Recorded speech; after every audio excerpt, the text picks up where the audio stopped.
Bienvenue sur Novelas Mood, abonnez-vous et activez la cloche de notification. Catalina saison 4, voici le résumé de l'épisode 64. Après l'appel de Johanna, qui engageait Arturo pour tuer Hilda, Santiago veut appeler immédiatement Catalina, pour lui donner l'enregistrement de l'appel. Mais Arturo le stoppe et lui dit d'attendre qu'il parte en parler d'abord à son bras. Santiago accepte et ils s'en vont ensuite. À la maison, Sebastian explique à sa grand-mère pourquoi il n'a jamais su que Alexander était le fils de la main noire. Il ajoute qu'il savait juste que le père d'Alexander était un homme d'affaires, qui passait sa vie entre deux avions. Et que lui et Alexander étaient deux jeunes ordinaires, à qui leurs parents manquaient énormément. Hilda lui dit qu'à partir de maintenant elle sera là pour lui, et aussi sa maman. Elle lui dit qu'il a beaucoup manqué à Catalina durant son absence. Et elle lui demande d'aider sa mère et d'essayer de la comprendre, car elle l'a laissé à Miami pour le protéger. De l'autre côté, Santiago et Arturo reviennent à la planque, et informent son bras que Alexander a réussi à s'échapper et qu'ils n'ont pas pu le rattraper. Ce qui rend son bras furieux. Emilia se demande où il a pu aller, et que c'est juste un enfant. Mais son bras la stoppe et leur dit que Alexander a été capable de mettre une balle dans la tête de son père. Qu'il n'est plus un enfant, et désormais il a le sang de la main noire sur lui et qu'il est maintenant maudit. Au quartier, Alexander continue de errer dans les rues. Il se souvient de ses derniers moments, quand il était obligé de tirer une balle dans la tête de son père. Et aussi les dernières directives que son père lui a laissées. Alexander cherche ensuite la puce dans son bras. Il la retrouve, et est désormais décidé à en finir avec tous les ennemis de son père. De l'autre côté, Titi et les autres peaufinent leur plan pour tuer Catalina. Titi leur propose de le prendre comme appât, ensuite il pourra leur livrer Catalina. Et eux s'ils veulent pourront la tuer. Il arrive par les convaincre et tout le monde accepte le plan. Mais la Queen met en garde Titi de ne surtout pas les trahir, sinon c'est sa fille qui payera les conséquences. Au quartier, Alexander a acheté une lame, il coupe ensuite son bras et arrive à retirer la puce dont parlait son père. Ce qui lui fait très plaisir. À la maison, Matteo annonce la très bonne nouvelle, qu'Hilda a été sélectionnée pour participer au prestigieux défilé de mode de Miami. Tout le monde est heureux de cette nouvelle, mais Hilda n'est pas très enthousiaste et ne veut pas y participer. Salvatore, Sebastian et les autres l'encouragent à y aller. Lisette ajoute qu'elle doit le faire pour elle, mais aussi pour eux tous qui ont cru en son talent. Hilda finit par accepter au plus grand plaisir de tout le monde. Toute la maisonnée commence alors les préparatifs du défilé. Le soir venu, Sacha déguisée en infirmière va voir la diablesse dans sa chambre. Sacha lui emmène les supposées photos des cadavres de Mariana et Moncho. Et elle lui remet ensuite une arme. La diablesse apprécie beaucoup cela, et elle ajoute qu'elle va se charger de tuer un traître, qui est aussi dans cet hôpital. Sacha se propose de le faire à sa place. Mais la diablesse refuse, et dit qu'elle veut savourer elle-même le plaisir de tuer ce traître. Valeria félicite Sacha pour son efficacité. Sacha lui assure sa loyauté envers elle et s'en va ensuite. À l'agence, Catalina et Natalia interrogent le présentateur des combats de boxe. Mais celui-ci jure qu'il ne sait rien. Catalina agacée se saisit d'une arme qu'elle pointe sur le front de celui-ci. Elle lance un compte à rebours de 5, et s'il n'avoue pas, elle lui tira une balle dans la tête. Catalina déterminée commence à compter, l'homme pris de peur finit par avouer les noms de ceux qui s'occupaient des combats clandestins, dont la main noire, la diablesse, Moncho, Demonia et aussi Mariana. Il ajoute qu'il ne sait rien de plus. Au même moment, le colonel Granados rentre et demande à parler à Catalina. Celle-ci s'en va et Natalia continue l'interrogatoire. À l'hôpital, Albeiro est toujours hospitalisé, lorsque le docteur arrive pour lui apporter ses résultats d'examen. Il lui dit que tout va bien et qu'il est un homme en parfaite santé. Mais Albeiro lui dit non, et qu'il a le sida. Mais le docteur lui assure qu'il n'a pas le sida, et qu'ils ont fait le test qui s'est avéré négatif. Albeiro est sous le choc, le docteur remet ensuite les résultats à Albeiro. Et celui-ci voit parfaitement que le test est négatif, et qu'en réalité il n'a jamais eu le sida. À la vue, Albeiro est totalement bouleversé, le docteur intrigué lui demande qui lui avait fait croire qu'il avait le sida.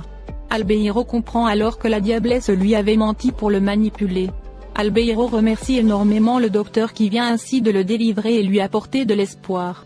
Car il a vécu un véritable enfer, depuis le moment où on l'a fait croire qu'il avait le sida. Le docteur Ravi lui assure encore qu'il n'a pas le sida et il s'en va ensuite. Albeiro très heureux continue de regarder les résultats du test. À l'agence, Catalina discute avec le colonel Granados. Celle-ci lui dit qu'après le suicide de ses témoins, elle craint que ses supérieurs la virent de la tête de l'agence. Mais Granados la rassure et lui dit qu'elle fait du bon travail, et aussi elle aura le témoignage du chauve. Le colonel lui annonce que le chauve va beaucoup mieux, et qu'il pourra bientôt témoigner, ce qui soulage Catalina. Le colonel lui parle ensuite de l'acte héroïque de Valeria, qui a pris une balle pour la sauver. Catalina lui dit ensuite qu'elle doute beaucoup de Valeria, et que cela semble bizarre que celle-ci soit apparue juste au moment où on lui tirait dessus. Comme si Valeria savait déjà à l'avance qu'on allait lui tirer dessus.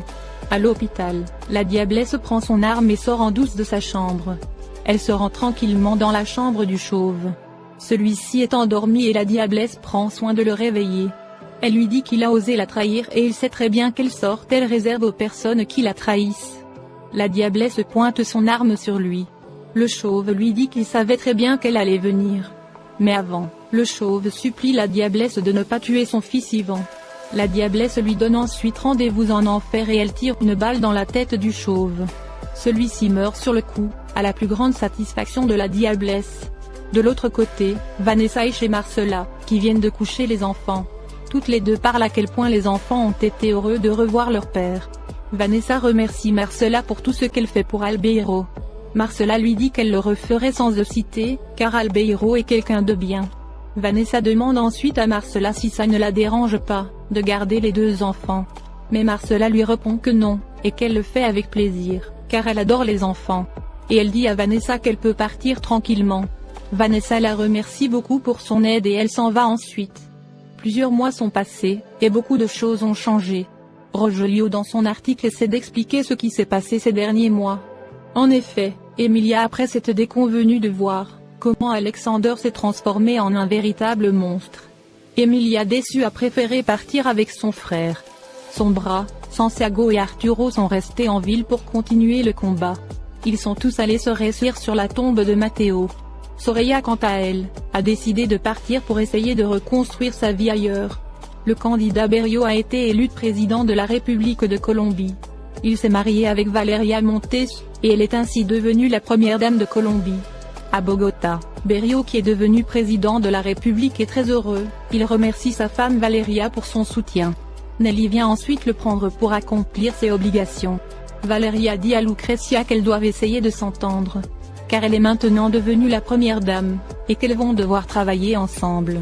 Lucrecia accepte mais elle lui fait la réflexion que Valeria a finalement atteint son but. Après ces mots Lucrecia s'en va.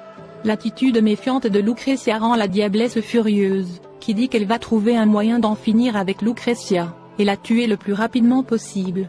En ville, Catalina et son équipe sont venues pour participer à l'investiture du président Berrio. Vanessa et Natalia annoncent ensuite à Catalina qu'elles n'iront pas à l'investiture de Alfonso Berrio. Car elles ne supporteront pas de voir Valeria se pavaner en tant que première dame. Catalina leur dit qu'elle les comprend, mais qu'elle est obligée d'y aller. Catalina leur dit que maintenant Valeria en tant que première dame a beaucoup de pourvoir. Donc elles doivent garder un œil sur Valeria, et continuer à enquêter sur elle. Pour pouvoir la démasquer devant tout le monde. Au même moment, Catalina reçoit un appel de ses supérieurs pour parler de l'avenir de l'agence. De l'autre côté, Hilda et les autres sont en route pour l'aéroport, pour se rendre au défilé à Miami. Matteo la félicite car elle est devenue une styliste renommée et reconnue. Laetitia dit ensuite à Hilda qu'à leur retour, elle veut parler à Catalina au sujet de sa fille disparue Carla. Hilda la rassure qu'elles vont parler à Catalina. Hilda lui dit qu'elle comprend son inquiétude, car elle aussi sa fille, Catalina la moyenne a disparu.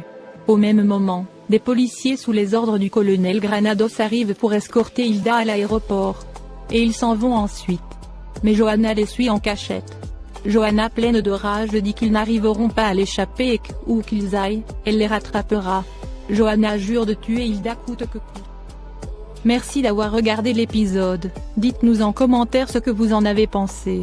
Abonnez-vous et activez la cloche de notification pour ne pas manquer les prochains épisodes.